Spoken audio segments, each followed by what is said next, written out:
app before because it just helps me edit later. So then I just know like where to like kind of like that clapboard shit. All right, and we're live. So welcome back to episode. I think this is episode number 9, if I'm not mistaken. Episode number 8 with Armani. Armani, thank you for coming on. No doubt.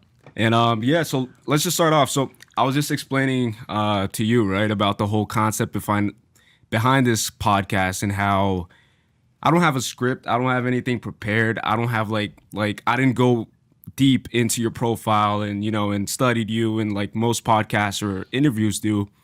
What I do is I just sit down with a person and just connect on a human level, you know, like talk about shit that maybe you don't talk about on the day-to-day with like normal people or other people, and just have like a conversation of sorts. And my first question to you is, do you consume podcasts on a day-to-day basis? Like, what's your experience with podcasting? Are you familiar about it? Do you know about it? Like, what's your experience in general? I listen to this DJ podcast by DJ Conflict. He's a traveling DJ. I've heard about him, yeah.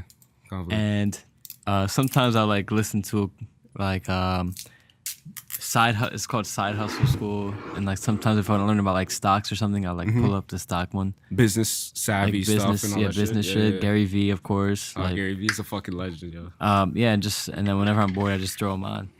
But that's about it. Yeah, I listen to podcasts like 3-4 times a week, maybe. 4 times? Just driving to work or something. What do you think about Gary V? Because a lot of people have like mixed feelings about him because he's very loud, he's very outspoken, he's very his voice is very squeaky. It kind of gets annoying the more you listen to it. Like, what's your opinion on Gary V in general? Like what do you think about him? I mean, his shit is dope. I mean, his content is pretty cool. I mean, his content, right? His advice too, like his brand building, brand development shit. I mean, sometimes it's generic, but like basic stuff. Yeah. He'll talk about the same stuff over and over sometimes, and then when you watch all the vlogs, you'll notice it after a while. But I'm not watching Gary V every all single day, day, you know what I'm saying? all the time. Yeah, because I got to that point too where basically I just, you know, I got to a level where I kind of already knew everything he had to offer. So then I kind of like fell off of it. I was like, you know, like that's enough Gary V for me. But you talked about creating vlogs and shit, right? Did you get inspired by him to do that? Or do you have any inspiration regarding like vlog creation, videography, and all that stuff? I mean, I just started doing it. I'm very amateur at it. They're just very... Everybody is. Like, I'm just Final Cut. Vlogging, there's no professional vloggers. I don't, you know. So, yeah, I got inspired. My boy DJ Just, who works in New York, does his vlog. And then I was watching him, and then this guy DJ MOS had a vlog on YouTube as well. And he had very good like cuts in his cinematics and things like transitions and all that shit. Yes, I was like, oh, I'm pretty sure I live an interesting enough life as a DJ where I can post stuff and it would be somewhat interesting. So I just threw it together one time, and I mean I did it like 4 times this summer, but nothing too serious. I would imagine though, like living a life as a DJ, you know, like all the crazy shit that you probably have seen throughout your career and throughout your life. Like, what's the most craziest shit that you've seen? Like that you could speak on there. Remember that this is completely uncensored, so you could curse, you could talk about anything you want to talk, just open mind. But what's the most craziest shit you've seen that like just had you shook? Like you looked at that, you were like, holy shit, I'm really in this shit. You know? Damn, there's so many. Just putting you on the spot right now. Yeah, there's so many. I'd say one situation was New York Fashion Week last year. At Vandal, my boy sent me this video of this girl like completely naked. It's like the spot that we all DJ at, completely naked. Like just vibing out? Like Millie rocking, there's doing like a Playboy Cardi dance, just some crazy shit. That was like a while. Like if I posted that video, it would go viral, but I just haven't done it. I should. Damn, you should post that video because I want to see that. Holy shit. And then in terms of me seeing crazy shit, I don't know. It's just, I mean, seeing like celebrities in the club is, I guess, like somewhat crazy to people. What's the most like what kind of people have you seen? Like who have you seen like in clubs and stuff, like casually walking about? I see Busta Rhymes very often. Oh shit. Legend, yeah. Who else? I've seen like Vin 50? Diesel. No. Nah. Conor McGregor. Chance the Rapper. Swizz Beatz. Wow. Kyrie Irving. So. Do you ever like go up to them and just like talk to them or anything? No. Like, nah, honestly, even being like the DJ, like you can't like. Do you even like think about like just going? Sometimes I'm not even DJing. I just see them and I'm in the crowd. Okay. I'm like, Just you're in chilling. the club. It's like unwritten rule. Like you don't walk up. I mean, at least in New York, it's like you don't walk up to the celebrity in the club unless they you're associating with them or or something. But yeah, it's like everybody's just regular people at the end of the day. So. Yeah, I believe that too. Like I wouldn't like. I can't see myself like going crazy. If I see somebody, like I can't think of anybody where I would like flip out and go like, holy shit, I'm your biggest fan, and like start like fanboying and shit. Like I'm not really into that. I know that a lot of people are. A lot of people get excited and they, but before we go anywhere else, like I just wanted to ask you, like, what is it that made you accept this invitation, right? Because it was kind of random, right? Like I just reached out of nowhere, like, yo, do you want to do a podcast episode? And you were completely down. You're like, yeah, like let's do it. Like, what went through your mind? Like, what made you accept this invite to be here right now in my basement doing a podcast? I've seen some of your podcasts. Well, I've really? watched some of your videos on Instagram of some of the stuff that you've recorded, and I was interested. I was like, this is a dope idea. Right. And then I listened to podcasts already, so it just made sense, I guess. Yeah, and then we got mutual friends. So I was like, oh, yo, somebody's doing something effective. Yeah. Doing, it's different. Yeah. Nah, for sure. I said, why not? I wanted to talk a little bit about brand development. Like, since you're actually no. First, I just want to ask, what made you go into DJing, and like, what made you, choose this path and go down this path? Because, it's not a very common thing for most people, right? To like actually like aspire to be a DJ and actually go through with it and actually hustle and grind. Like, what made you choose this path? Like, do you think? Started when I was really young. Started when I was 11, so it was kind of 11 years old DJing? Yeah. Wow. So I started when I was young, and I just wanted to do it, and I just did it. I just did it really as a hobby, just casually hitting gigs, like just extra money, like doing like Sweet 16s and little shit. And then, you were hitting gigs at 11 years old? Yeah, I got my first gig when I was 12, actually. Holy shit. And then, damn. Yeah, I just haven't stopped from there. I mean, it just grew gradually, just yeah. Sweet 16s and shit like that. Wow. Weddings. Are you in college right now? Yeah, I'm at Rutgers right now. What do you study there? Sports management. Sports management. Whoa. Why? It's just I just fell into it. It just switched majors and I landed into that. And I had the requirements. Do you intend on like pursuing a career in that path, or like pursuing a career in sports management? I don't know why the live ended. Hold up. I mean, if I had to, I would. I mean, if I have another year left, so I might, but not 100% sure. I might just continue on the DJ path. It's still a year out, so. So, what career path is there in like sports management? So you could like manage athletes and all that stuff, basically. And, like, yeah, you can manage athletes. You can work in like sports arenas and shit like that. But you could do sports marketing, sports analytics. You can work like facility management, like in the gym. Yeah. Wow. So, wow. Yeah.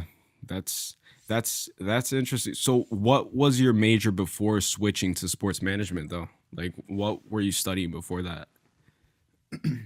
Before that I was doing journalism. And journalism. I took a journalism class and then I was just like, nah, I'm not doing journalism. Just fucking writing all day and just that's not with me too. Do you think about like if as your DJing career picks up and starts like going and you have like less time to dedicate towards, I don't know, college, would you consider choosing one over the other? Or would you consider like dropping off or like dropping out of college to pursue it 100%? Or do you think about that? Or hell yeah. I mean, if the opportunity came up to like go all in that had to do with DJing that was big enough, then I would definitely go pursue it. Got it. Do your parents support you 100%, like your choices and stuff? No, if I had to drop college, they wouldn't. But yeah. But they support you now with the whole DJing career and nightlife and all Oh, that definitely, shit? They definitely. do. Yeah, my Yeah. my pops used to always be out and stuff like that Oh shit. Yeah, yeah. back in the days. So he always supported it, and then my mom too, always with the music, like showing me old music that she would listen to and things like that. And like my parents basically helped grow like Help I kind of acquired my cultivate. musical taste through my parents because they used to listen to all types of stuff back in the days, 90s hip hop, freestyle, classic house, like, Wow. and then Spanish, like my mom's Puerto Rican, so like salsa, bachata, Yeah. all of that. And then just so. that mixture and that Yeah, and mixing then pot. Yeah. basically. Wow. That's crazy. I was gonna ask you, like, who do you look up to? Like, do you have like any idols? It doesn't have to be like a famous DJ. It could be anybody, in any sector of life. It could be business related. It could be, like music related. Who do you look up to? Like, who do you aspire to? Honestly, there's not so many, but there's a couple like Mm-hmm. Jimmy Iovine, who was the Beats one, or he sold Beats to Apple, but he started Beats with Dr. Dre, and he was And then he built A&R for like Bruce Springsteen back in the days, and so many different artists he discovered, not discovered, but he really helped like Tupac and Snoop Dogg and all those guys get signed. Yeah. So like he's like a built big impact in music, and that's like my angle isn't just to be a DJ. Like it's like to be like have multiple Yeah. multiple businesses within the music industry. Even like guys like P Diddy, Yeah. Jay-Z, Who's like a fucking mogul, right? yeah, He's a even mogul. Dr. Yeah. Dre. So those are like big. And then in terms of DJing, like there's guys. I'd say like even Tiesto, he has his own brand of everything. All of those, but they're like that 1% in terms of DJ. Because Calvin Harris he was the highest paid DJ in 2018. This year, 2017, I forget the last Forbes list, and he just has his music, like his music is his thing, like, and then he has his Vegas residency, and like he just makes his bread through that. Like that's all he focuses Yeah, on. and he doesn't really need, but like guys like Tiesto have like the clothes, they have their podcasts every week. They Probably have real estate and all that shit. Yeah, clubs around the world. I mean, not necessarily in that case, but Tiesto's more like his branding is like he has like different brands under him. He has his record label. So okay, so he has his own record label. Yeah. So basically branching out within that sector and within that exactly. thing. That's smart. Do you like, so you're probably a fan of like business, right? Like of like entrepreneurship. Definitely. And that's why you found Gary Vee, I guess. Like through that. Do you read read a lot of business books? Do you study business? Do you look into it or I look into it. I read a couple books here and there. Honestly, don't ever have the time to finish reading the full book. Yeah. Because of time. And yeah. I don't think anybody has like real time to actually sit down and read books. I try to read as many as I can too, but I generally just read like audiobooks and shit. Like I'll just put on an audiobook. I'm working out. I'm on a treadmill. I'm just doing whatever. I'm just listening to the book. And that's basically how I, consume everything. And that's how I came across the whole podcasting thing, was just listening to podcasts. So I generally like listen to podcasts like 8 hours a day. Like I'll just put like a fucking AirPod on. I'll forget I even have it on, and I'll just put like my playlist of podcasting. It's all business related. Joe Rogan, Gary Vee. And then I kind of, got inspired by it. I'm like, yo, like, why not? Like, because in Jersey, like, I kind of researched and I kind of looked into it. I was like, there's not really a podcast Jersey based where they kind of like offer a platform for like everybody to come on and just speak their voice and just talk and just, and I thought like, why not create that? And then that's when I got, to buying all the equipment and this table, and I just used this little space. I used Bob right there, shout out to Bob, and then I was like, fuck it, let's just see where this goes.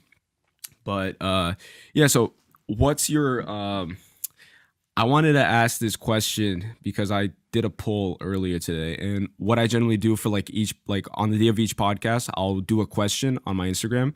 And it's kind of one of those like trick questions that like people are very divided on, like 50% say yes and 50% say no, because there's no right answer. And what I did was I posted a picture of this, the most expensive mansion in the US. It's $250 million. And I asked people, I was like, all right, if you had the opportunity and the financial conditions to buy that mansion, you're a billionaire, right? And you're able to buy it. But nobody would know that you live in that house, and you can't tell anybody that you live in that house. Like, nobody would ever know that Armani owns that house or that he lives in that house. Would you still buy it? Can you sell it? No. You would have to buy it, and it's yours. You know, like, you'll have to, like, I guess you don't have to live in it, but you'll have to buy it and keep it. But nobody would ever know that it's yours. Like, nobody would know that you own a $250 million house in Bel Air. Yeah. Like, nobody would know that. Honestly, that there's a lot of conditions to that. There is. You know, if it was like in a billionaire situation and you had the financial means to do it, then buy it. And then if you pass, you know, it's going to get passed on to your kids, and it might be worth $1 billion in the future. Like, land is something that never really loses its value. It's it just aggregates value because more and more people, you know, more and more people are born every day. Just population's in general, growing, so real estate's becoming scarce. Yeah, that's actually a smart way of looking at it, because the reason why I posted it, like, I thought about this question. I was like, yo, because most people nowadays, like, they buy things and they do things because of, like, outside recognition, right? So you want to be recognized. So if you buy, like, a Ferrari, most people buy it more because of the status symbol it brings, right? Because you're in a Ferrari, girls, you know, status symbol, everybody respects you, you know. But what happens when you remove outside recognition from the equation, and let's say you buy a Ferrari, but nobody knows who's driving it? Would you still buy that Ferrari? And then most people argue, like, yeah, I'd buy it for the experience. For me, you know, it's a toy. I would have an experience of driving a Ferrari every day, and that's enough for me. But most people, if they're being 100% true with themselves, they would say, nah, I wouldn't, because that's a waste of money. Because, like, what's the point of having a Ferrari if the world doesn't know that you have a Ferrari? Yeah. You know? So, like, I was, like, kind of, like, I started thinking of that, like, about that all morning today. I was like, fuck. And then I started thinking, like, if I would buy that mansion, and I don't know if I would, because $250 million, like, you could do a lot with 250, you know? Like, and then that's, like, my take on it. It's like, what else could I do with 250 mil, you know, instead of buying something that I don't really need, in a sense. Like, it'll be cool at first. Like, you buy a fucking, you know, it comes with a fucking helicopter, it comes with a helipad, it comes with a vintage car collection. But, you know, is it worth it at the end of the day, you know? Yeah, exactly. I'm going to just request again to join it. Oh, it ended? It ended, yeah. Oh, shit, it did end. I don't know why it ended. Well, it's ended on your end. Yeah, I don't know why that happened. I'm not getting that many views on my shit, so I'm not even gonna All right. It's a weird, because we're doing it at like, the algorithms on Instagram, even right now, it's like based on my Instagram, it shows it at a lower point. And then it rises up around 7 or 8. It's basically saying, like, more people are on Instagram at 7 or 8 o'clock. Because most people right now are driving their cars and they're trying to get home, and nobody's really online. And nobody, and nobody really has time to just open up and you know, they're driving their car or whatever. But fucking.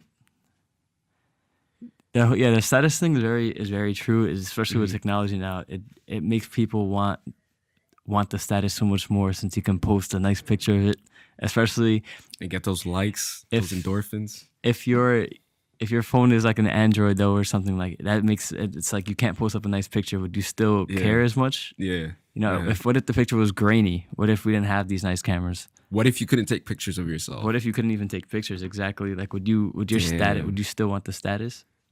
Damn, that's deep. What if we lived in a world where you can't, like, there's no, like, what if people didn't know what they looked like? You know? Like, what if there's no mirrors and there's no cameras and all you see is what you see right now? It's like through your own lens. That would be crazy. You know? That would be actually a script for a movie or something. It sounds like a base for a movie. Yeah. It's just like waking up in a world where you don't really know who the fuck you are. Yeah. Yeah. But, speaking of, like, the whole image thing, I'm always curious to know, like, what people think about. What's your definition of success? Like, do you have a definition of success? Do you have, like, is it a place? Is it a thing? Is it an accomplishment? Like, what's your take on success? Because I'm just always, like, fascinated to, like, how people, interpret it. Honestly, success is like,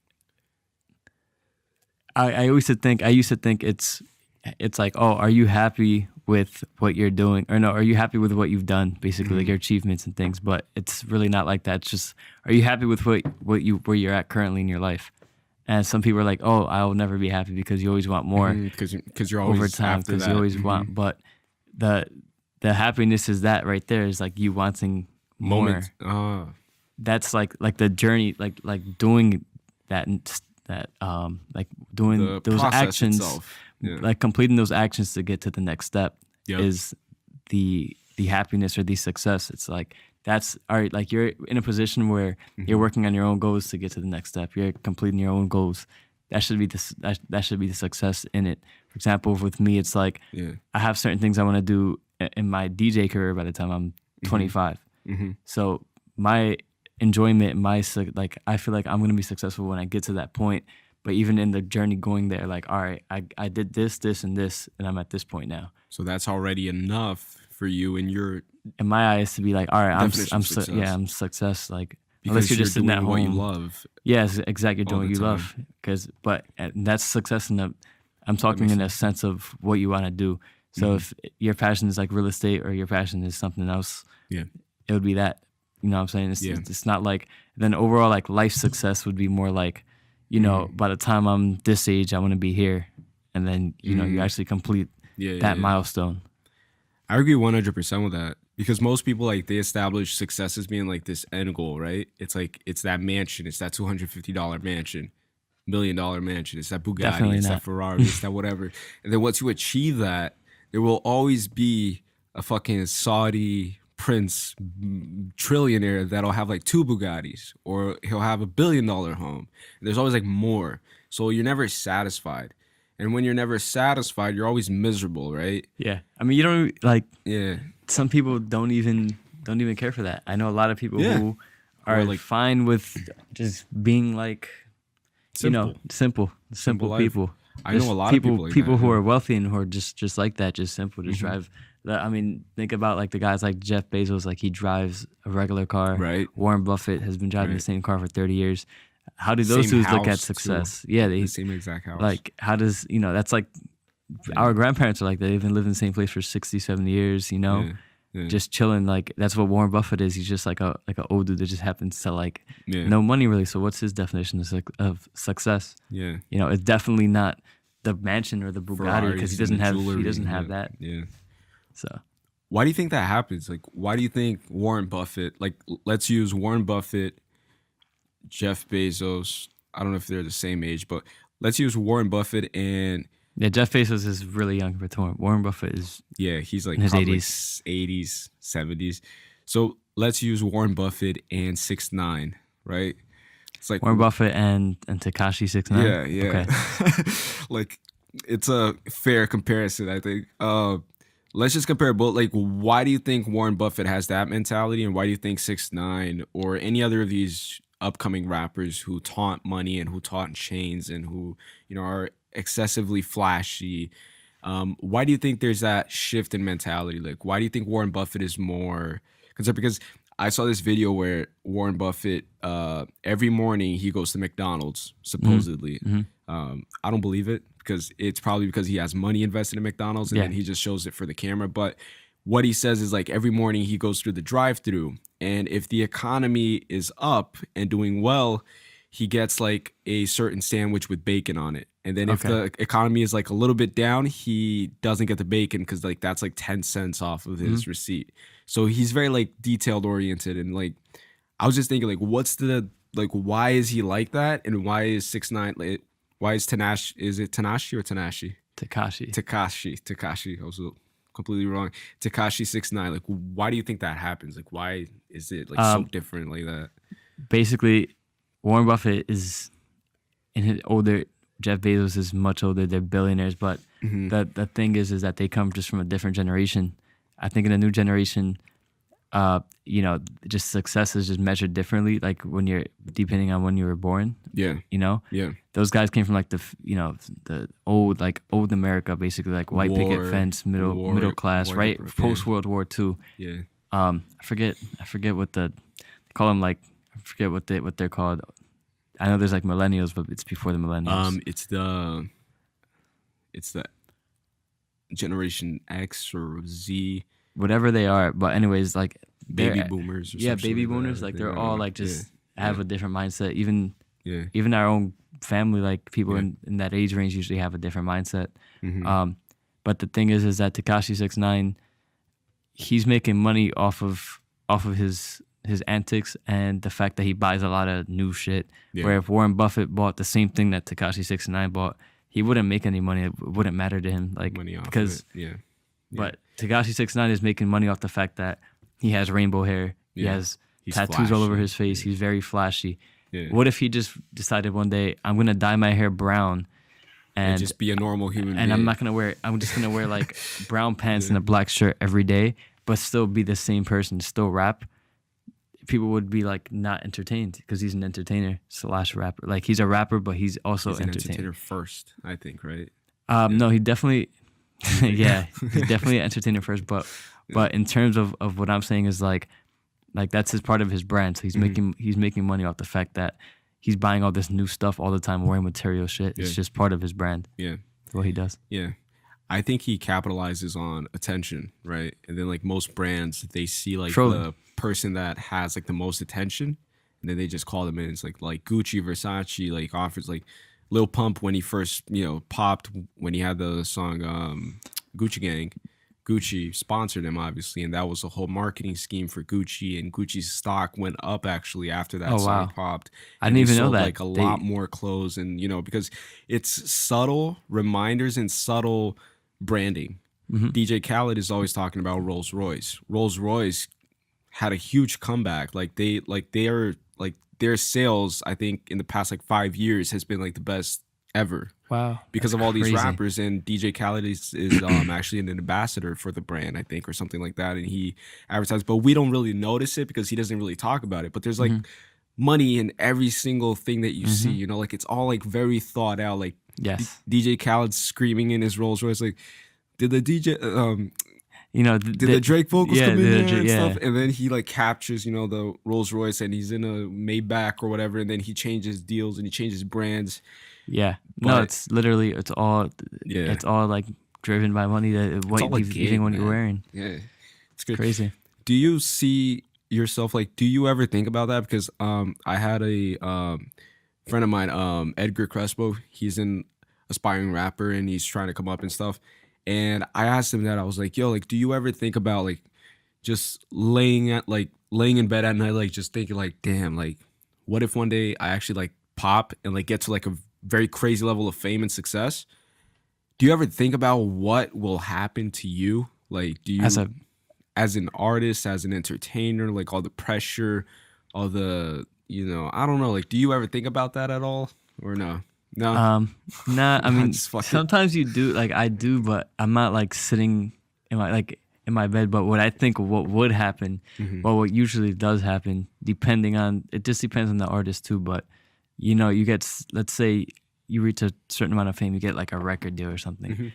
You're gonna get signed to a record label, for example, and then they're just gonna basically not control your life, but there's now this very business savvy. Like there's gonna be very certain things that you can't and cannot say. Yeah. There's gonna be like when you go to make your music, they might tell you, we want topics or something. We want it like this, and then like depending on the deal, like publishing rights and things like that. Yeah. It's like, oh, well, if they own the publishing to the music, it's like, are you really making that much money off of that? And then you have to go get like sponsorships and shit. You know what I'm saying? Like, but just that whole thing is like, as a person, it could definitely help. It would definitely cause you to, develop an ego just because you're always around egoistic people in general.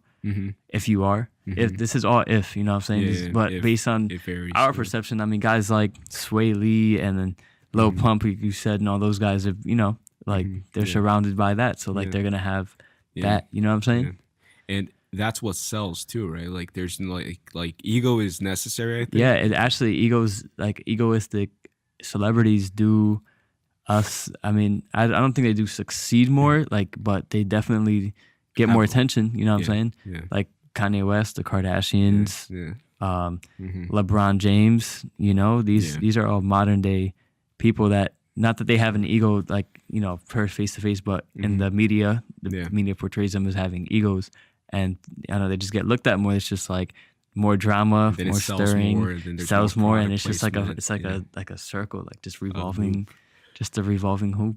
What do you think about Kanye West? Like, are you a fan of his? I really like Kanye. Yeah, he's dope, man. I mean, like stuff that he says, like I don't really look into that. It's just like it's all marketing. It's like he dropped a song right after the Jimmy Kimmel interview. Like that's just marketing genius. Like it's not like him going on there. Like you know, purely marketing though. Like, do you? I mean, no, it's not purely marketing, but you know, he definitely had this song sitting there. And was just like, yeah, I'm just gonna drop this song now. Like, just happened to go on Jimmy Kimmel, and that, or was it Jimmy Fallon? It was Jimmy Fallon, if I'm not mistaken. And he also did that interview with Charlemagne, the 1 hour interview, I think, in his house or something like that. Yeah, I couldn't sit there and watch that. I wasn't watching that. Bro, I watched the whole interview. Believe it or not, like I had the same mentality. I was like, yo, like I don't think I'm gonna be able to watch this whole thing. But he actually speaks some truth. Like he actually. Yeah, my friend, my boy was telling me that. Like, it was actually a good interview. But yeah, you know, I don't know. I was just like, nah, I'm not gonna. I mean, I like his music. I like him as an artist.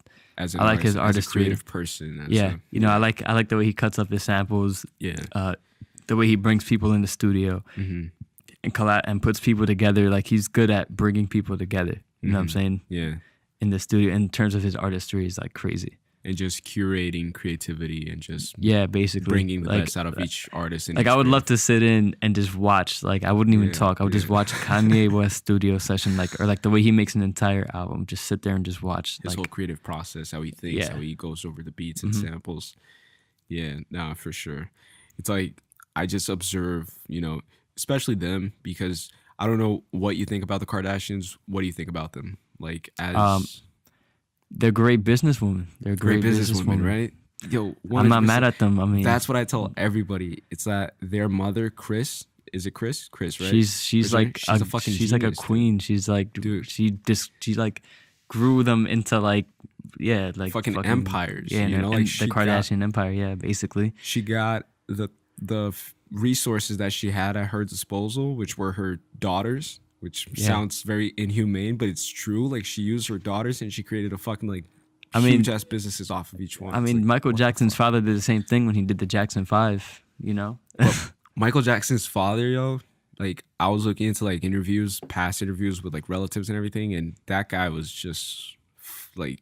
Do you know about the way he treated his kids? Yeah. And he beat them like and the he movies. tortured There's Michael. a movie about it. I remember. I watched it. Like that shit is insane. And people were talking about how they think that Michael Jackson was castrated. Castrated? What do you mean? Is it castrated when you can't like have like mutated? Mutated. What the fuck is the word? When you have a male dog and you castrate him, right? Oh, where he can't have kids? Yeah, like he can't have kids, but they did a chemical castration, which essentially like inhibited his hormone development, and that's why he sustained that squeaky thin voice his whole life. And that's probably one of the reasons why he was just like all fucked up in the head, because he grew up like he was never really a man. So he was always like a child, always a kid, and he never went through puberty essentially. So his whole life. I don't know. I mean, I honestly have never studied Michael Jackson's life in that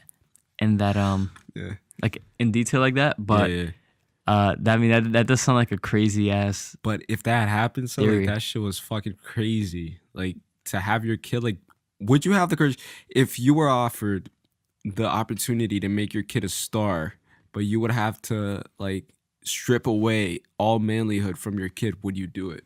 Absolutely not. That's crazy. Yeah, it takes like a real fucking monster to like actually like you know, just think about the money and not give a shit about your kid. It's like, I have 5 kids. It was Jackson 5, right? 5 kids. Like one of these has to work out. Yeah. And then the only reason why it was Michael, because he was the youngest one, and when they approached his father with that opportunity, the other ones were already like through puberty. So then Michael was the one. So then like that shit was fucking that's wild. That shit was fucking crazy. And speaking of Michael Jackson, I saw this interview with Macaulay Culkin. And he's another guy that, you know, is surprisingly sane right now. Like he's very articulate. He did a whole interview with Joe Rogan like an hour and a half long interview. And he says something that relates to what you do. It's like the whole artistry thing that I want to take your take on it. He said that as an artist or as a musician, as whatever, once you put your art out there, it's not yours anymore. It's the world's now. Like you have no ownership over that. So for you to say like Kanye West, he puts out an album, that's not Kanye's album. That's the world's album now. Yeah. Do you agree with that? Like, do you think that makes sense or no? No, not really. I think it doesn't make sense because you created it, so it's your art. It's not. I mean, but what he's trying to get at with it's the world's art is that the world sees it. So now the world paints a picture of it. Your perception of something will never be. You will never know your own perception of something. You can't step out your body and look back at it. And just like analyze it from a different perspective. Yeah. So everybody's gonna paint this picture of, or not. That's ironic as fuck. Paint this picture. Ironically speaking, as an artist, yeah. But anyways, when you put out art, like it becomes it just becomes a piece of the world, and like they paint it however they want to paint it. Yeah. And then their interpretation is up to them. Like you can't control a person's interpretation of yourself, and that ties into like social media. Like the guy that the guy that painted Van Gogh, the guy that made the Mona Lisa, I believe, right? If I'm not mistaken. I think it was Da Vinci. Da Vinci. There you go. I said Van Gogh. Oh man, it's one of those days. But anyways, so it's fine, man. Yeah. Da Vinci. So he made the Mona Lisa. Do you think that he perceived it as like the Mona Lisa that we perceive it as, like in society? You don't know. What's your interpretation of the Mona Lisa? Like, I don't know. I'm just the lady. Like I don't know. I'm not really. I'm not into art yet. I do want to get into art, like, but I'm not super like. Art is a good investment. Art is a whole nother world. Yeah. Jay-Z invests in it. I think Diddy invests in it. A lot of these power player guys invest in art. It's definitely a good investment if you had the money to do it. Money in the funds. For sure. Yeah, and just like money, like literally money to burn, because you'll buy it and then you'll leave it and then you'll forget about it. And I think Jay-Z talked about it in Dumbo, right? He said that he could have bought this building for $6 million and now it's worth $40 million. And then he's just probably like hitting himself. It's like, fuck, you fucking dumbass. Yeah. No, it's like having that mentality. That's he's talking about real estate though. Real estate, yeah. He's talking about like the building, which is crazy because Dumbo used to be like very industrial and undervalued and very poor, I think, or something like that. Basically, back in the day, it was like artists would go there and like rent out little spaces. For like studio and stuff? For studios and things like that. And these like abandoned warehouses or like, half open warehouses that the other side is like abandoned. They would just go there and just set up shop. Yeah. And then that's how it kind of had that artsy vibe and now it's like, it's Dumbo now. And it's like turned into that whole little thing. Yeah. What do you think about, speaking of Jay-Z, what do you think about that whole, I forgot the name, John Hamm, the John Hamm theory. Do you know about that theory?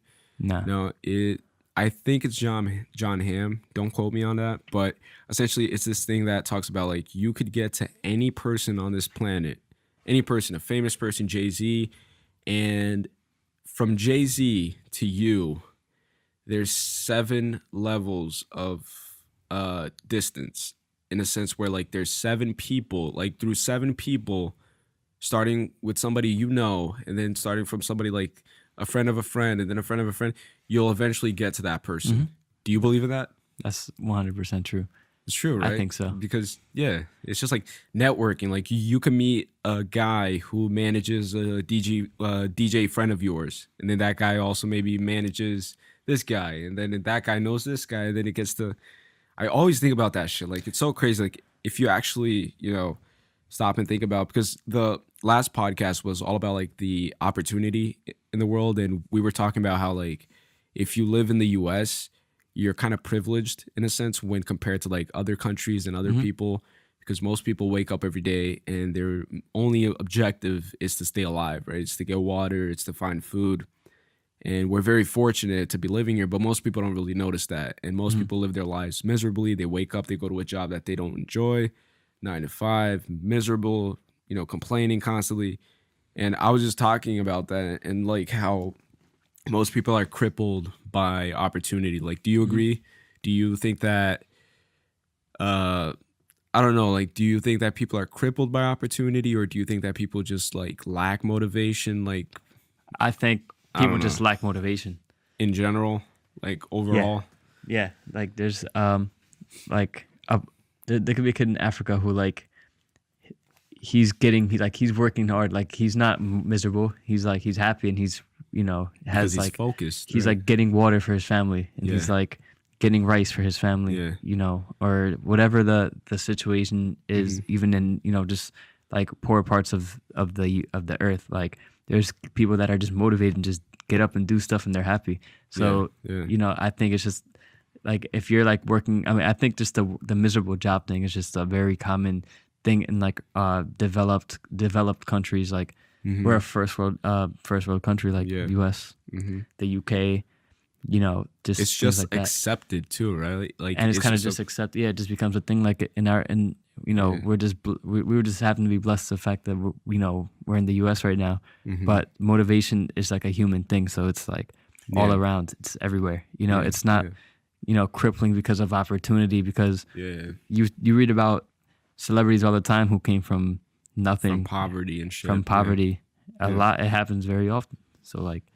Do you think that has to do with like comfort? Because I'm a huge believer in 100 like how 100% I think discomfort it does. breeds a beast, right? So Yeah. like that's why most celebrities, come from these these very poor families or poor countries, and they always find a way. They always hustle because they believe in themselves and they believe in the possibility of obtaining that goal.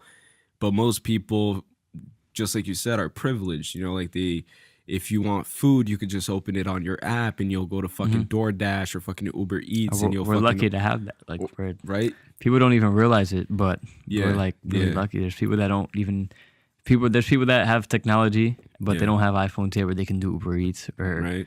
or Uber in general. Like when you're in the middle of a different country somewhere yeah. out, like they don't have it in every country yet. And then you have to hunt or you have to like go after your own food and shit. Yeah. But even in speaking in more of a technological sense, like there's like you go to other countries and they just aren't as developed where they have enough advanced, yeah. roads to like Yeah. where Ubers can pick you up anywhere. Yeah. Yep.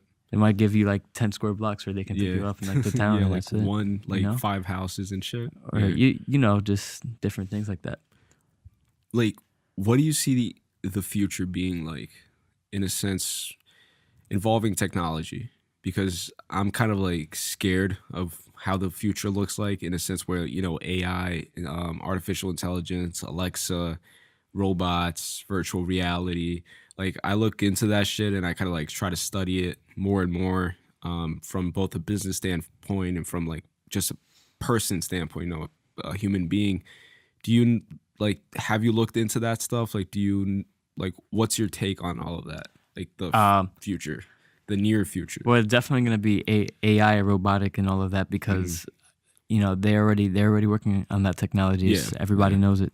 For sure. Cryptocurrency and all of that. I think cryptocurrency is going to be much bigger, and I say that because I just feel like especially you have to think is that the president is a businessman also.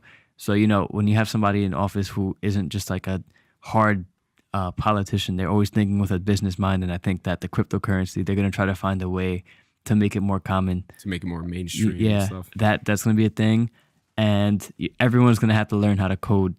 That's going to be a huge thing, coding. Yeah. Everyone's going to have to know, like the same way we all know how to like use a computer and use an iPhone and use everything. Like, you know how you like, I know you would never, now in 2018, would you like, people don't really put, professionally trained in Microsoft Word on your application. You know what I'm saying? Yeah. So it's the same thing with coding. I feel like in the next century or so, like Decade or something. Yeah, century. like yeah. everyone's gonna know how to code, and you're not gonna put that in your job application. Like, I'm a coder.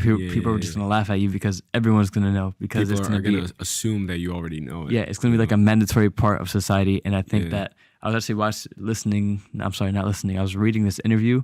Mark Cuban said that people of like the people in the future, like they're gonna be looking for more creative people than ever before.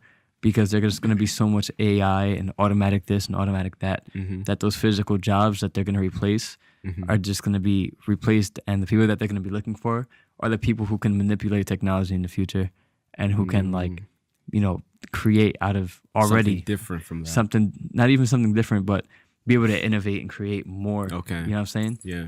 And be more creative with what they have in front of them compared to like, oh, let's just make something like that the AI can do now. Yeah. You know? Yeah. I think that AI is gonna not only steal our jobs, but I don't know. It's like, aren't you scared that we'll get to a point where we're kind of, because the way I see it, and I've talked about this before, but like I see, like, what if we as human beings were like incubators for a new species? Like we're incubating something that we don't really understand yet, and it's this AI thing. It's this artificial intelligence. And then what if we get to a point where we're able to create what we consider to be consciousness, right? Because consciousness is your ability to know that you're thinking, right? So it's self-awareness. So you know that you're Armani, and that you know, and you have your aspirations, your ambitions, your goals. A robot doesn't have that yet. So a robot is like what you input, like the input is still under our control. Yeah. But what if we get to a point where it doesn't have to have an input anymore, and it has its own shit going on and its own things, and then it just gets to a point where it just looks to the other robots and it's like, yo, like, let's just fucking, you know, kill these people because we could easily. That would be crazy. That sounds right? like a sci-fi movie right there. It is though, like, but that shit fucking like gets me because I've seen I was actually watching yesterday a video of this robot called Sophie. Do you know Sophie? She was on Will Smith's Instagram. He did a video with her robot with like an open head in the back. I don't know if you saw the Will Smith now. She's been considered she's been granted what do you call it, a citizenship, a Saudi Arabia citizenship. So she's the first robot to become a citizen, and so she has the same human rights as we do. And wow, once they did that, they can't really deactivate her anymore, right? Because you can't deactivate a human being because that would be a crime against another human technically. Yeah. So you're killing her. And so like that was like the first step, in my opinion, towards something crazier, you know? Because if you can't kill it, then now it's going to get smarter and smarter and smarter. And what if it gets to a point where you're like, holy shit, like it gets influenced by or hacked by like Chinese people or some shit, you know? Yeah, that would be crazy. It's fucking crazy, man. What do you like? Do you have anything that you want to like talk about, like that you want to like tell like people watching this, maybe something that because the way that because I'm trying to still figure this whole podcasting out, but essentially like my main objective with it is because I'm a firm believer in this. People follow you and they see your pictures and they see your videos and they know you basing off of that. Like most people make assumptions basing off of that, right? So they, you know, say, oh, like, yeah, I know Armani. He posts dope pictures, dope videos and stuff. But in the age of social media where everything is so plastic and everything is so superficial, it's all about what you post. It's all about the filters, the Photoshop, the whatever, people don't actually know how you think, right? And how you communicate and how you talk. And so like, that's my objective with this podcast, is actually allowing people to like, all right, so let me show you guys what I think about this subject and what I think about this. So a person that follows you for like 2 years and then they see this interview and then they might think like, holy shit, like I thought I knew him, but I really don't know. Like I never knew he thought like that, right? Yeah. So do you have like anything specifically that maybe you were driving on the way here and you were like, maybe I should talk about that, or maybe I should? Nah, honestly, I didn't know anything about this podcast. I just expecting anything. I'm just always, I mean, I just always have a business mentality with everything that I do for the most part. So I was just thinking this is more content for Instagram that I need because I'm trying to increase my social media presence, which is part of my brand. Yeah, and everything is all about opportunity to an opportunity. You know what I'm saying. So. That's the way I looked at it. And on the way here, I was thinking like, oh, this is just going to be a DJ-related interview of everything DJ-related, which is I'm cool with because that's my thing, you know, music. And I'll sit here and talk about music and DJing for 4 hours until tomorrow morning. I'll just be here talking about everything. All right, so let's talk more about DJing then, because like I said, there's no script. So it's just like, it's a free flow of ideas. You talk about whatever you want. All right, so DJing, let me see. Do you know about Teen Night? Are you familiar with? Oh, Teen Night. Like what? Teen Night Ironbound Productions 2000. Oh yes, I know. 9 or whatever. Do you know about that?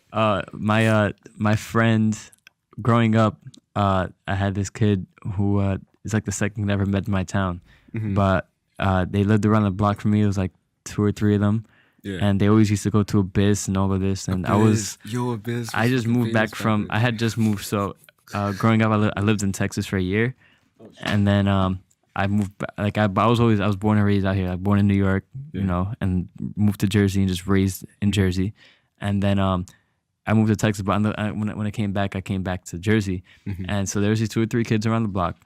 And I was always into hip hop and just that was just my thing. And I was like, no, like I would never listen to house and like, you know, techno, that all of that stuff. And I was always like the, you know, so I was very close-minded. And then I would go there and they would just listen to house all the time. At Abyss, right? No, at my boy's house. I was like a kid. I was like 11 or 12 and these kids were like 13, 14. They had like 2 years on me. Older.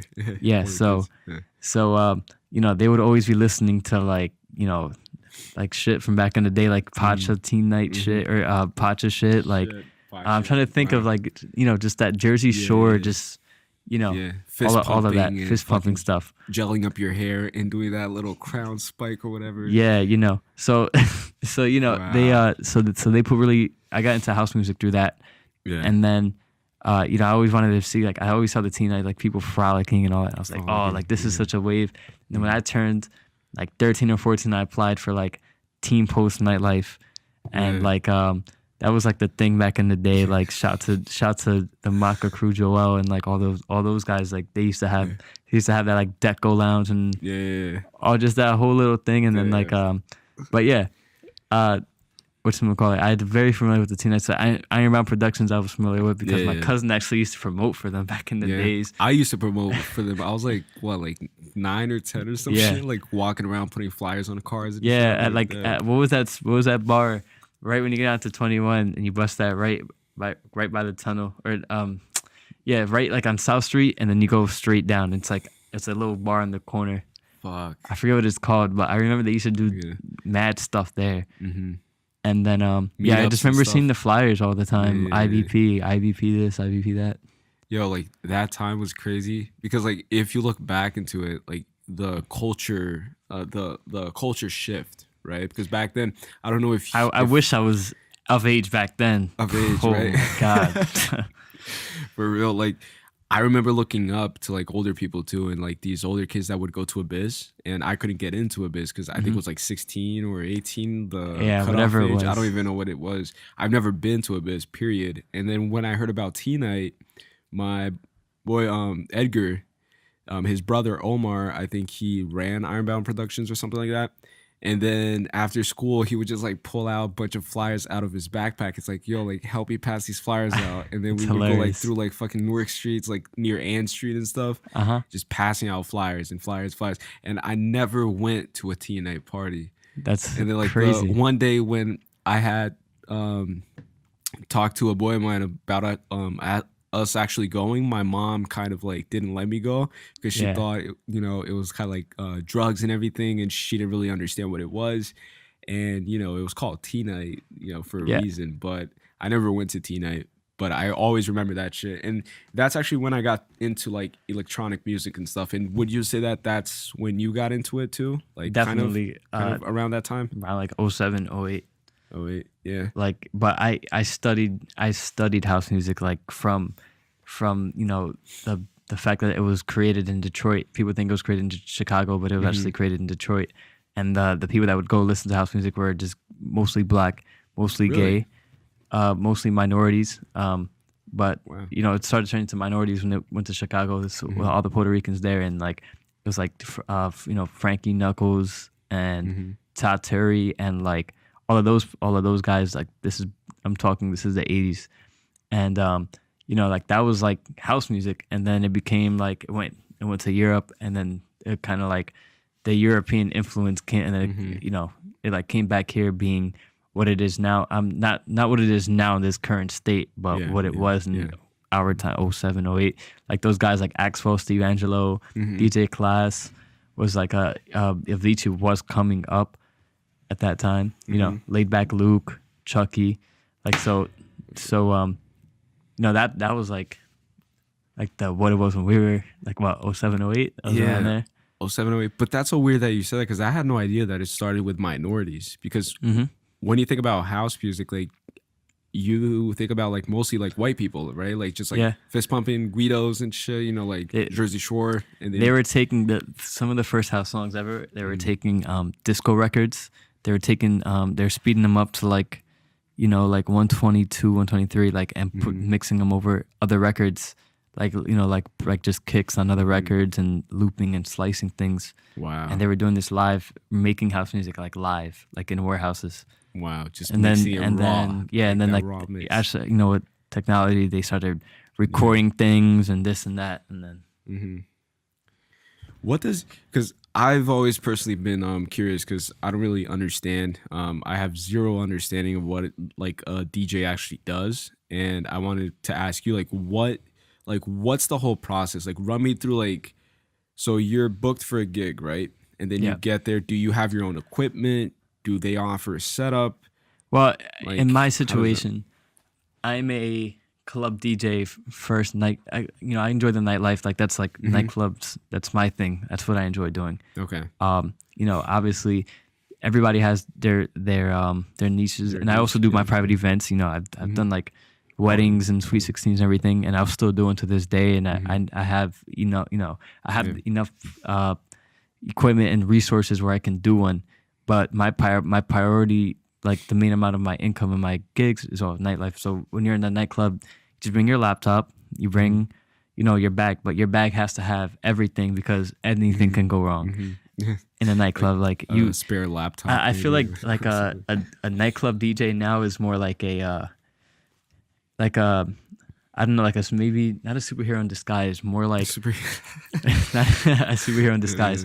It's more like like you're basically like if anything happens to the music in the club, like it's on, and they say it's the sound guy. No, it's on you, because if you fuck something up, the sound guy can't fix it, then you're still fucked. And then you know, he'll point the finger at you. Exactly. You play the music too loud and you crack this. You know, you blow the speakers out. It's you. So you're like, and then you also have to know. You before? What, like the speakers blowing up? Blow out a speaker? Yeah, definitely. It's happened to me, not in a nightclub, every thank fucking God. night. Not in a nightclub, but yeah, that's happened before. But yeah, you know, you got to bring wires. You got to bring a Serato box, which is basically the most common, at least in the tri-state area, like Serato box, you know, in case the club doesn't have one and you need to, you know, hook your shit up. Yeah. If their Serato box doesn't work, I'd say that's probably like top. Like the most common thing is like Serato boxes messing up. So Serato box, you know, make sure your computer's on point. Like I've seen DJs fail because their computer is old and fucked up, honestly. And software problems and all that shit. Yeah, like, you know, like you can't be in the club. Like, don't get me wrong, it's possible, but like with a 2010 Mac, haven't updated it, haven't backed it up, haven't done anything to it, and it's just there, and it's just like you haven't maintained it. And then your computer crashes, you're losing out on mad gigs now because they're never going to book you again. And you're not getting paid that night, and you're going to look like an idiot. So, like, yeah, you need to have, like, your laptop needs to be updated, needs to be backed up, needs to be on point. You need to have what you're going to play ready. Usually the way I look at things is I usually have, like, I have playlists for certain venues and certain things. So, like, I know that if I go to New York, I have, like, a playlist of, like, songs. I'm always changing them out, switching them out, putting new things in, updating it. But I have like a couple staples that like you just play as a DJ. You know, I happen to play those every set or something. It's just like, or I know how to like transition these two songs like this, and it always works, and it's like foolproof. And like people think like, oh, you're playing the same stuff, but you got to think about it like this: is that there's different people in the club every night. It's not the same exact people, unless they're the employees that work there. They're you know, working there for any reason. You know what I'm saying? Or they just happen to really like going out to that place. And just but you know, and you're not DJing every day in the same club. How does reading a room work? Because I could only imagine how stressful it might be to like walk into a room and you're DJing, and then you have to like worry about all this technical stuff, worry about if the people are enjoying what you're putting. Like, how do you determine if you're on a vibe? Like, if you're if people are fucking with the shit you're playing? Honestly, in my experience, yeah. Like I just feel it just because I feel like I was born to DJ. I just feel that, like I feel it in my arms, like goosebumps. And like, nobody has to be dancing and raising their fist and jumping in the air for a vibe to be created. A vibe is just a vibe, like it's just created. Like it just happens. It's a whole vibe. That's like me and my boy. Like we be in the club. Like if I'm doing something right, it could be a room with 3 people in it. But if I have a vibe, then I have a vibe. Like it's just, and the 3 people there could just love me. You know what I'm saying? Like, So basically, reading that room is like painting the picture. Like you're just starting off. Like you walk into the room and it's a white blank piece of paper, white canvas, white canvas. The white canvas is the room being empty. When I get to the club usually. Yeah. Now, I'm an opening DJ. Like right now, I'm like in the position of an opening DJ for the most part, primarily. You know what I'm saying? I'm not like the headliner. The headliner comes in so there's a difference between a guy like DJ Camilo, for example, or guys like that in nightlife who they just come into the club and like they play the top 50 songs. Like that's the opening DJ's job is to make sure that the room is warmed up enough to where they want to hear those tracks. So you gotta kill a room without playing Mi Gente, X, any like J Balvin popping songs, any like really good Cardi B songs, anything really good, and just that's on the radio that's really good. Like you don't play those songs. Why not? Because you're gonna burn the headlining DJ. You guys work as a team. Like you can't be. It's disrespectful, number one, unless you want to be disrespectful. And then kind of take his spot and say, fuck this guy. You might not take a spot because the manager's going to look at you like you're stupid because he just paid, this DJ X amount of money or whatever to come perform a certain job. And you just fucked up his job duties. So now what's he going to do? Now, as a headlining DJ, though, you better be good enough to where you can afford to have that happen to you. You can afford to get burned and still rock a room. And still improvise. I think that's what makes a good DJ. But now you're saying reading the crowd is like, all right, like, for example, the way I look at it is if nobody's dancing, I'll pinpoint like 3 people that are dancing on the dance floor at the current moment of the song. And I'll kind of like a domino effect. I'll be like, all right, playing this song, these 3 girls in this corner really enjoy this song, but their boyfriend, one of them has a boyfriend, he doesn't like the song. So now I'm gonna switch to a song that is gender neutral, like a Beyonce song, like people, Single Ladies is a guy is in the club saying all the single ladies. So for sure. Now you play like a more gender neutral song that both guys and girls will enjoy. Like I like it by I like it like that by Bad Bunny and Cardi B. Like that's a pretty gender neutral. So now, you know what I'm saying? Like you switch into a song that's gender neutral. And then now the guy is dancing. So now you have this nice little group in the corner. Then now you see these people buying drinks. They're bopping their heads. So now you try to entice them playing something that's better than what this group likes. Now this group is still going to be dancing a little bit. And now this group you got like kind of lit. And then boom, it just, after a while, it just multiplies. But I've had situations where the crowd just isn't feeling anything I'm playing. And I'm like, wow. Oh my God, what do I do? It happened. I dropped like just a party hit song, like just a really high energy song. Like in that situation, I don't burn the DJ, but I might have to play like a classic song that I know he's gonna play. Yeah.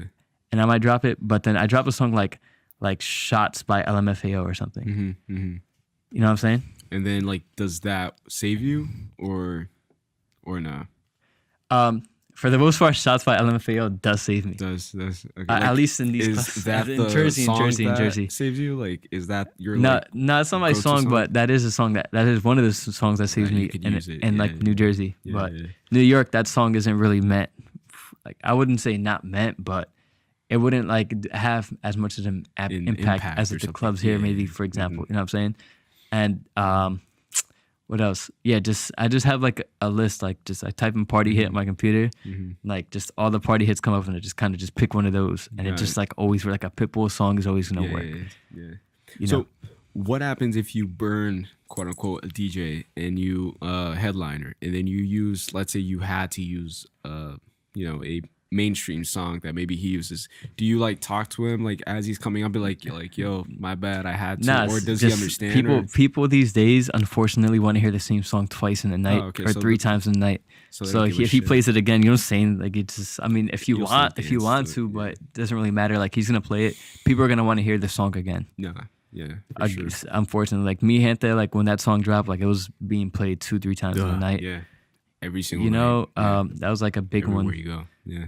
Yeah. So like, And then like the DJing itself, because like that's what like I'm like always fascinated of because I always see these like shows and stuff of like zooming into all these DJs and artists, and they're always like doing like multiple things, and they're like turning up knobs, and they're like doing so much shit. And then I'm always curious to know like what, like, do you mix shit like on the spot, or do you like have it like pre-mixed and then you just play it? Or I don't pre-mix stuff. I mean, I make edits, like that's production though. Mashups, edits, mixing. I have like go-to like certain things like word plays or like mixing in key. Like these songs just sound really good together that I just have like written in a little list. But I don't have like a pre-mix. Like I'm gonna go from this song to this song to this song. So the only way you do that is if you're in a situation like you're being filmed on TV and then you have to perform. You have to. It's almost more like a performance, Or like if you're like these EDM guys at concerts with their light shows, like they have a certain set that they go through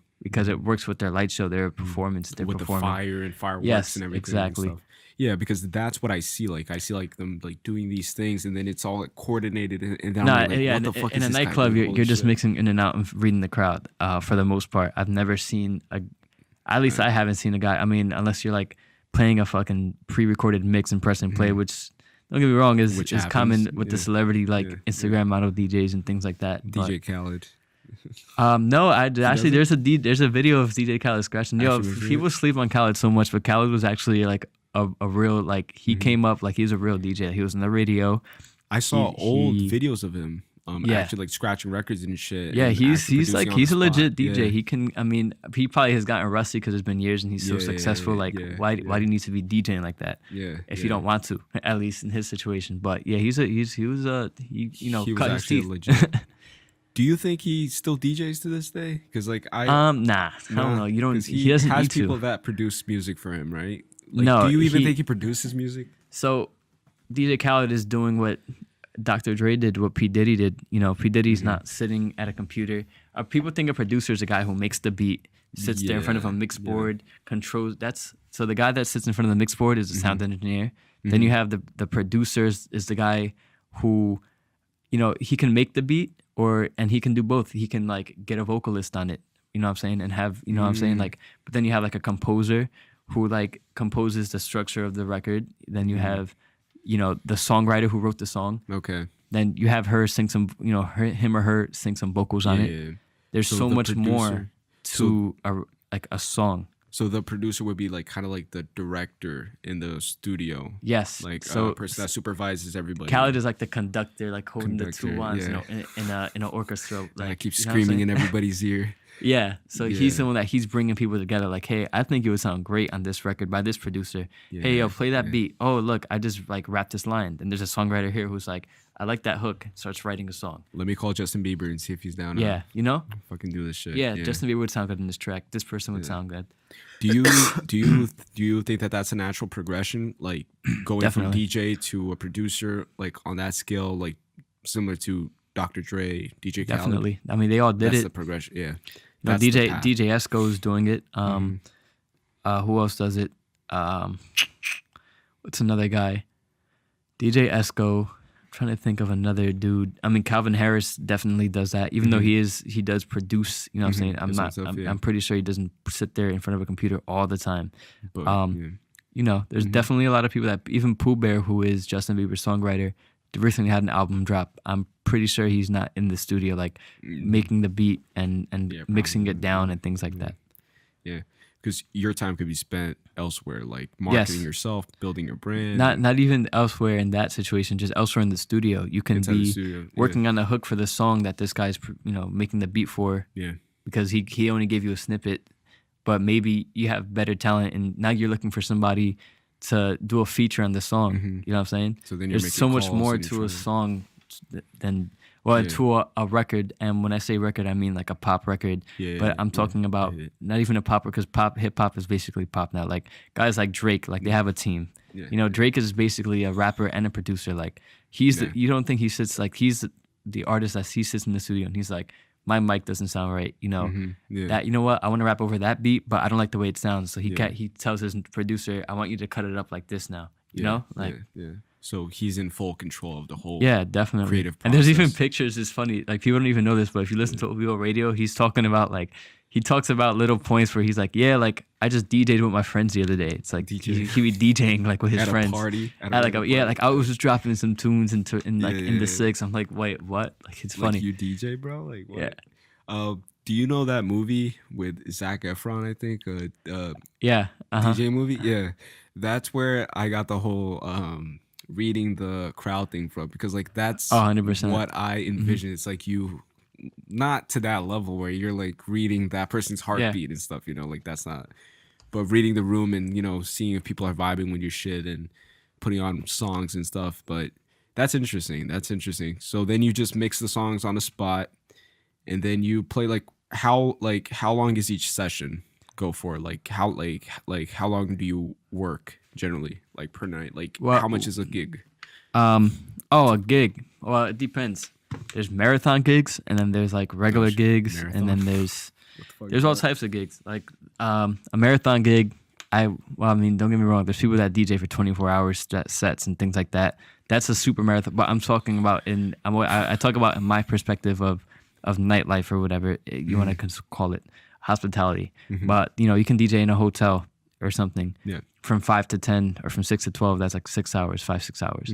That's in New York. You know, that's a common you know marathon gig, or a marathon gig could be like a club from 11 to 4, or in Miami the clubs close at 5, and you can 11 to 5. You know, they sometimes don't have enough money to do a headliner and an opener, so they just have one guy doing the whole night, the whole time. But then for the most part, for the most common is just you have an opener, a headliner, and a closer, or you have an opener and then you have a headliner.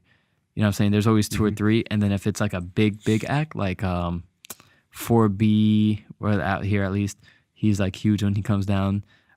You know, just big DJs who like are coming into Jersey and working in a nightclub. They'll have like 4 DJs on the roster, 5 or something. Headliners. Like no, these aren't. They're on the flyer, but they're all just supporting acts, because the main guy might come and just drop like a 45-minute set. Well, the entire club is open from 10 because they wanted to open early because we were already standing in line. 10 to 4. So he's DJing 45 minutes. The headliners, the main guy everybody came to see, is only DJing for 45 minutes. So, you know, who's filling in the void for everything else? Yeah, that's a lot of time to fill, man. Holy shit. Do you, like, drink or take anything, like, that helps you out? Like, what's your routine, like, in preparation for each gig? Like, because for you to sustain, like, 5 to 6 hours of like, DJing, consecutive DJing, and keeping that hype and keeping that mood, like, what's the process to that? Like, do you hype yourself up in the mirrar and just smack yourself in the face? I don't really have a process. I kind of treat it just like work. It's like going to like, hey, I'm going to work. You know? I don't have like a routine. It's not like I'm like, you know, about to go DJ a pool party in like Vegas, smacking myself in the face. It's like my first time or something. Screaming at yourself and shit. You know, I'm just going to the club like, I'm going to work, you know?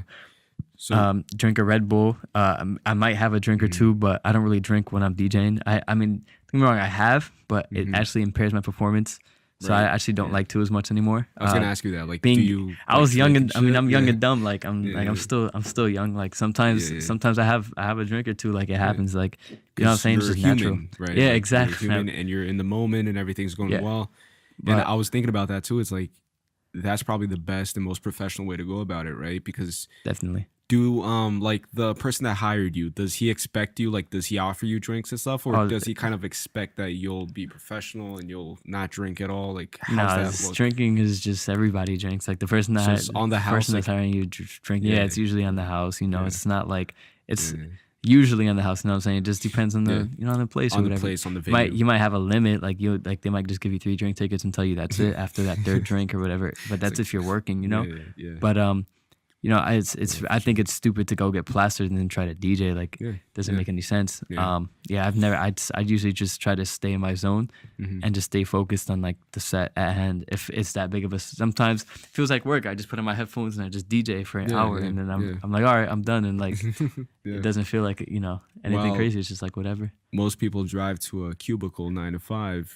That's their job, and this is just yours, but it's different, right? And it's just but like doing something that you love to do. We are driving to a cubicle, but if you think about it, where like in the because I'm not a full-time DJ yet, but in a full-time DJ perspective, like basically, you're working instead of 9 to 5, you're working, let's say 24 hours definitely, but 10 to 4. For example, like your typical like 9 to 5 shift is a 10 to 4, which is technically like, or a 10 to 5. Because let's say you want to drive to the club, you get there 11, then like let's say if you stay there the whole night, but just depends. It's usually at night though. Like you work a night shift. You work a 9 to you work a 9 p.m. to 5 a.m. Not a 9 a.m. to 5 p.m. Instead of an early bird, you're like a night owl. Yes, basically. Yeah. And how do you do the whole branding? Like, how do you do the whole booking? Like, do you have somebody that helps you out with that? Do you present yourself? Do you try to sell yourself? Like, how does that work? No, honestly, it just comes over time with connections and with things like that. And yeah, you definitely do sell yourself and things like that, but it's not like you're like, going up to somebody's office with a business plan with like a little, like you're getting interviewed for a job interview. It's more like, your social media's on point. They look at that, they might have like a couple meetings or something like, hey, what do you think about so-and-so? They look at your Instagram. Oh yeah. Just project your Instagram on the screen. No, not like, just like on the phone. Oh I've seen this guy.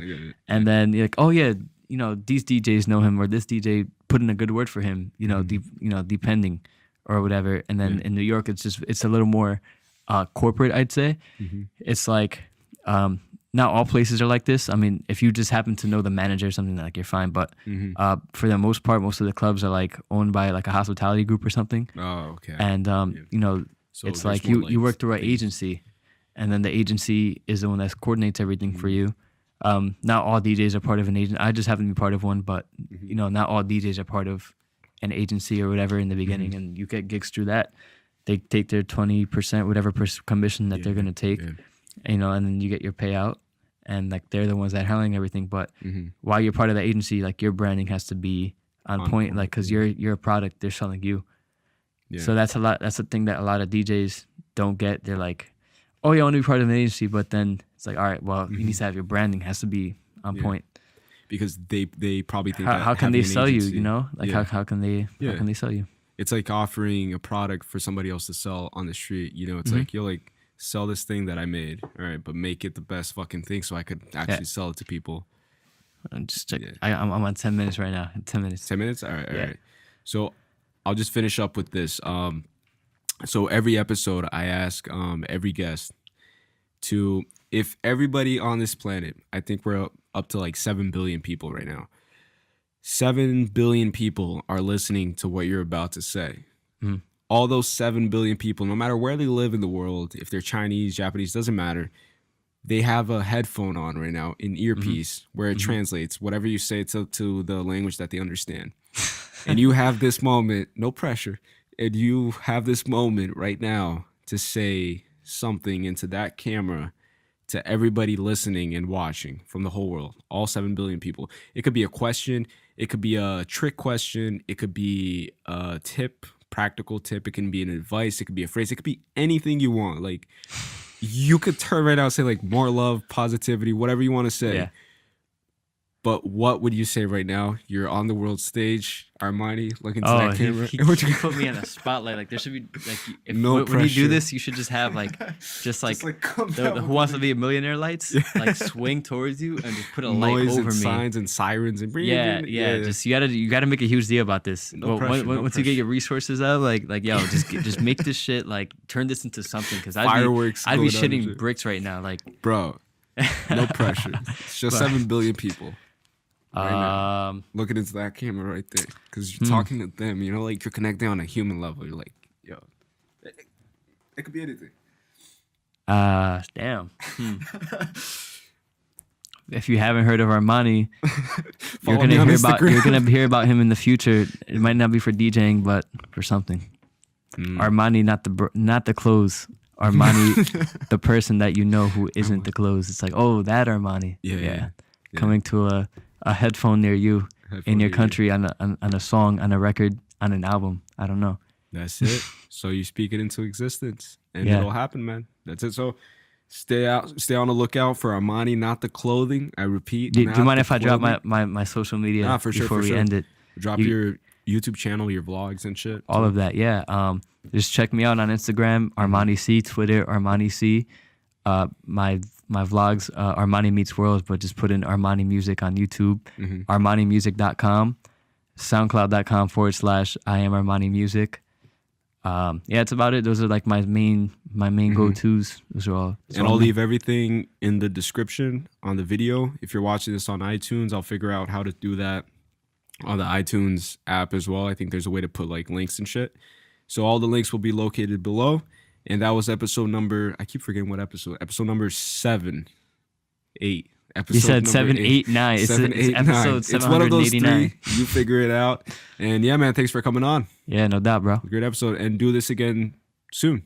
Yeah, for sure. I mean, I'll come back for like 250 or for 1,000. I don't know. All right, man. We're out. That's it.